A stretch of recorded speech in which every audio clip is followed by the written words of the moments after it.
पुण्यातल्या उद्धव ठाकरेंच्या सभेमध्ये आपण पाहतोय की शिवसैनिकांनी एक अनोखा बॅनर जो आहे तो हातामध्ये घेतलाय आणि हे शिवसैनिक सभेच्या ठिकाणी दाखल झाले। आंबेगाव तालुक्यात तो म्हणजे आता एकतर तू राशील किंवा मी आपण पाहिलं तर या ठिकाणी टरबूजाचं चिन्ह जे आहे ते दिलेलं आहे आणि टरबूज या ठिकाणी फुटलेला दाखवलेला आहे। दुसऱ्या बाजूला उद्धव ठाकरेंचा फोटो आहे। शिवसैनिक हा बॅनर हातामध्ये घेऊन आलेला आहे।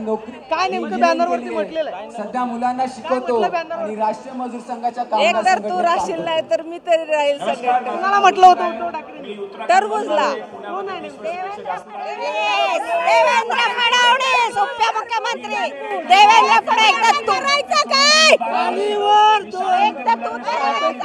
देवेंद्र फडणवीसांच्या विरोधामध्ये एका पद्धतीने अप्रत्यक्ष टीका जी आहे ती खरं तर या ठिकाणी बॅनरच्या माध्यमातून केलेली आहे। आंबेगाव तालुक्यातून आणलेला हा बॅनर खरं तर इथं प्रत्येकाचं लक्ष वेधून घेतोय।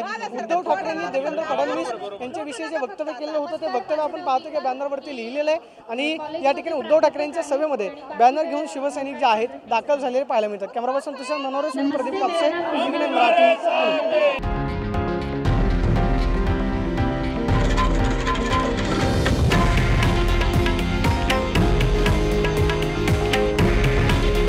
हे आहे देशातील नंबर 1 न्यूज नेटवर्क आणि आपण पाहत आहात TV9 मराठी। काळजी तुमची, हित महाराष्ट्राचं।